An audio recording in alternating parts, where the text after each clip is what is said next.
जयपुर के pink city press club में मंगलवार को शौर्य मरुधर फाउंडेशन की ओर से स्वर्गीय राजेश पायलट की 25वीं पुण्यतिथि को प्रेरणा दिवस के रूप में मनाया गया।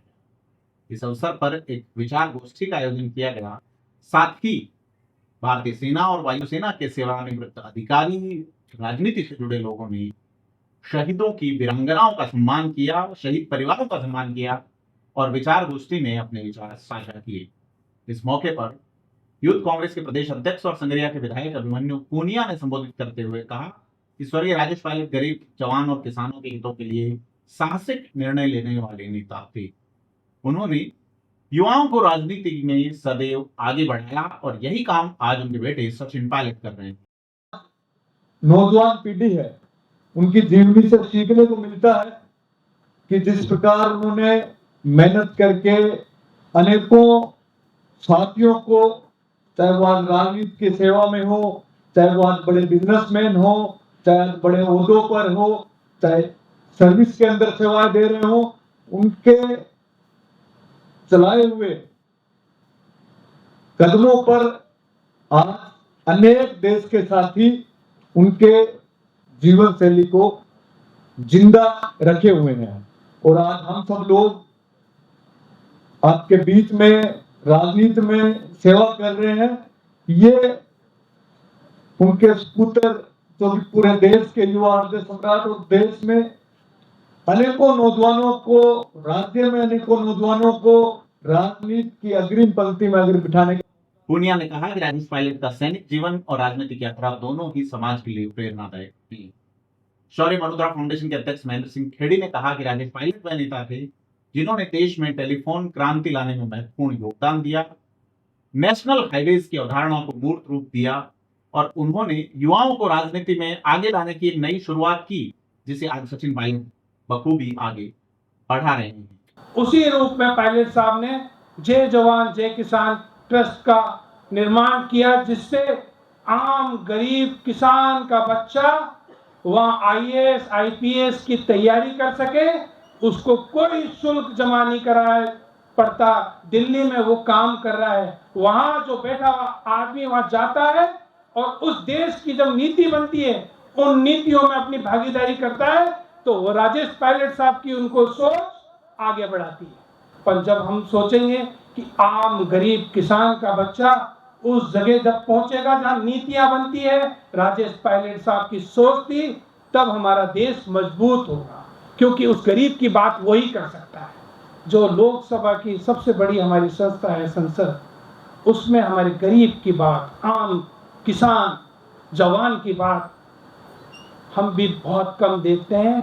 आज के सांसद इन बातों को नहीं उठा, पर उन्होंने गंभीरता से, चाहे कश्मीर की बात हो, चाहे हमारे देश के किसानों की बात हो, चाहे हमारे ग्रामीण क्षेत्र के लोग जो बिल्कुल पिछड़े थे उन्हें आगे लाने की बात हो, चाहे राजनीति में हो, हमारे राजनीतिक जीवन में उन लोगों को मार्गदर्शन देकर उस नीचे पंचायत स्तर पे उन्होंने मजबूत करने का काम किया। खेड़ी ने कहा कि स्वर्गीय पायलट का सपना था, उनका मानना था कि जब तक गरीब, किसान और सैनिकों के बच्चे नीति निर्धारण की कुर्सियों तक नहीं पहुंचेंगे, तब तक देश का सपना अधूरा रहेगा। इस मौके पर सेवानिवृत्त ब्रिगेडियर BS निर्वाण ने अपने संबोधन में सचिन पायलट को एक आदर्श सैनिक के रूप में और आदर्श राजनेता के रूप में अनुकरणीय जीवन जीने वाला महान व्यक्तित्व बताया।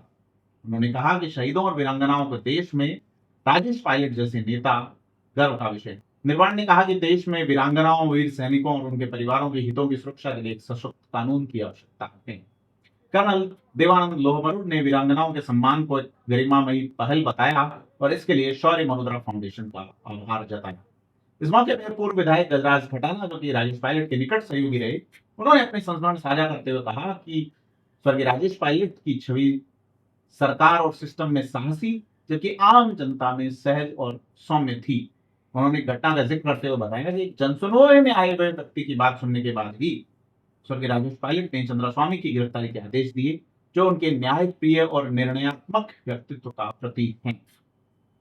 आमेर के विधायक प्रशांत शर्मा ने कहा कि किस प्रकार राजेश पायलट ने उनके पिता सहदेव शर्मा को राजनीतिक संरक्षण दिया और आज वही संरक्षण उन्हें सचिन पायलट से मिला।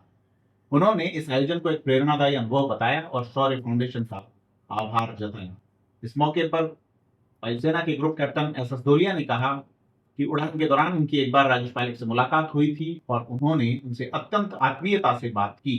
धोलिया ने कहा कि स्वर्गीय राजेश पायलट एक असाधारण सैनिक और महान राजनेता थे, जिन्होंने अपने जीवन के हर क्षण को देश सेवा और आम जनमानस की भलाई के लिए समर्पित किया। कार्यक्रम के अंत में शौर्य मल्होत्रा फाउंडेशन के सचिव सादिक चौहान और कोषाध्यक्ष आजाद सिंह सुमेल ने सभी आगंतुकों और अतिथियों का आभार व्यक्त किया। आज शौर्य मल्होत्रा फाउंडेशन की ओर से महेंद्र सिंह खेड़ी जी ने और भाई सादिक चौहान जी ने राजेश पायलट साहब की जो पुण्यतिथि है कल, जिसको हम प्रेरणा दिवस के रूप में मनाते हैं, उसकी पूर्व संध्या पर वीरांगनाओं के सम्मान का एक कार्यक्रम रखा। निश्चित रूप से ये सब लोगों के लिए बहुत ही अनुकरणीय पहल इन्होंने की और जैसा आप सभी लोग जानते हैं कि किसानों के मसीहा भूतपूर्व केंद्रीय मंत्री स्वर्गीय राजेश पायलट साहब, उनका व्यक्तित्व, उनका कृतित्व निश्चित रूप से अनुकरणीय है और आने वाली पीढ़ी को उनके जो नैतिक चरित्र था, जो उनका साहस था, राजनीति में उसका परिचय देने की आवश्यकता है और हम सब आज ये संकल्प लेंगे कि हम उनके बताए मार्ग पर चलेंगे, उनके बताए मार्ग पर चलकर देश का और प्रदेश का विकास करने का संकल्प। बहुत बहुत धन्यवाद। आज शौर्य मल्होत्रा फाउंडेशन द्वारा हमारा किसान नेता पूर्व केंद्रीय मंत्री राजेश पायलट साहब की पुण्यतिथि पर 25वीं पुण्यतिथि पर यह कार्यक्रम आयोजित करा, जो पूरे देश में प्रेरणा दिवस के रूप में मनाया जाता है। आज इसी कड़ी में आज शौर्य मल्होत्रा फाउंडेशन ने वीरांगनाओं को सम्मानित किया। सेना के प्रति जो देश के अंदर भावना है, उसी रूप में हम लोगों ने उनको आज याद किया। उनके सेना के में किए गए कार्य व राजनीति में जिस तरह उन्होंने आगे आकर किसान जवान की बात उठाई, उनके प्रति कानून बनाए, उस प्रक्रिया में आज विचार गोष्ठी की। सब ने अपने विचार रखे और उनसे आज प्रेरणा लेकर हम सब लोग देश के अंदर उस जवान, किसान, गरीब, पिछड़े लोग जो हैं वो कैसे आगे आए, उनके लिए मदद करने का हम काम करेंगे। यही हमारे शौर्य फाउंडेशन ने भी आज ये मुहिम उठाई है।